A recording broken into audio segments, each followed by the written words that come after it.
नमस्कार, बहुत स्वागत आपका। मैं हूं आपके साथ मनूरा सक्सेना।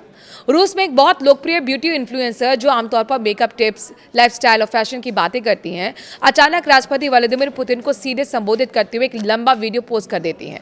वो कहती हैं, व्लादिमीर, लोग आपसे डरते हैं, ब्लॉगर आपसे डरते हैं, कलाकार आपसे डरते हैं, गवर्नर आपसे डरते हैं और आप हमारे देश के राष्ट्रपति हैं। ये वीडियो इंस्टाग्राम पर पोस्ट होते ही वायरल भी हो जाता है। लाखों व्यूज, लाखों लाइक्स और हजारों कमेंट्स। ये कोई सामान्य आलोचना नहीं थी, बल्कि रूस में लंबे समय से चुप्पी साधे रखने वालों लोगों की आवाज है। हाल ही में रूसी इन्फ्लुएंसर्स और ब्लॉगर्स पुतिन सरकार की कुछ नीतियों को लेकर खुलकर नाराजगी जता रहे हैं। आज हम आपको इस पूरी कहानी में आसान भाषा में हर एक पॉइंट समझाएंगे। क्यों ये इन्फ्लुएंसर्स गुस्सा हो रहे हैं, क्या क्या मुद्दे हैं और ये रूस की मौजूदा स्थिति के बारे में क्या बताता है। सबसे पहले बात करते हैं मुख्य इन्फ्लुएंसर की, जिसका नाम है विक्टोरिया बोनिया। विक्टोरिया रूस में बहुत मशहूर हैं।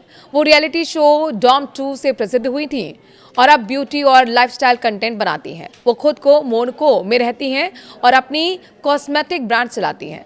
अप्रैल 2026 में उन्होंने एक 18 मिनट लंबा वीडियो पोस्ट किया, जिसमें उन्होंने पुतिन से सीधे अपील की। उन्होंने साफ कहा कि वो पुतिन की समर्थन करती हैं, लेकिन देश में कई समस्याएं हैं जिनके बारे में अधिकारी पुतिन को सही जानकारी नहीं देते। उनके मुताबिक लोगों और पुतिन के बीच एक मोटी दीवार खड़ी हो गई है। गवर्नर, मंत्री, अधिकारी डर के मारे असली बात नहीं बताते। विक्टोरिया ने कहा कि लोग डरते हैं, ब्लॉगर डरते हैं, कलाकार डरते हैं और गवर्नर भी डरते हैं, लेकिन आप राष्ट्रपति हैं, हमें आपसे डरना नहीं चाहिए। अब सवाल यह है कि आखिर गुस्से की वजह क्या है। मुख्य वजह है इंटरनेट और सोशल मीडिया पर सख्त पाबंदियां। रूस में हाल ही के महीनों में मोबाइल इंटरनेट कई बार बंद हुआ। टेलीग्राम जैसे पॉपुलर मैसेजिंग ऐप पर प्रतिबंध लगाने की शुरुआत हो गई। टेलीग्राम रूस में बहुत ज़्यादा इस्तेमाल होता है। बिजनेस, छोटे व्यापार, शिक्षा, परिवार से संपर्क, सब कुछ इस पर निर्भर होता है। अगर ये बंद हुआ तो अर्थव्यवस्था को बड़ा झटका लगेगा। विक्टोरिया और दूसरे इन्फ्लुएंसर्स कह रहे हैं कि पाबंदियां लोगों को परेशान कर रही हैं, खासकर दूर दराज के इलाकों में। यहाँ पर इंटरनेट की एकमात्र ही सहारा रहा है। बच्चों की ऑनलाइन पढ़ाई प्रभावित हो रही है, छोटे बिजनेस ऐप ठप पड़ रहे हैं। एक इन्फ्लुएंसर आयचा ने भी टेलीग्राम पर प्रतिबंध को अर्थव्यवस्था के लिए एक बड़ा खतरा बताया है। दूसरी बड़ी समस्या आर्थिक हालात भी है। रूस में महंगाई बढ़ रही है, टैक्स ज्यादा हो गए हैं, छोटे व्यापारियों पर बोझ पड़ रहा है।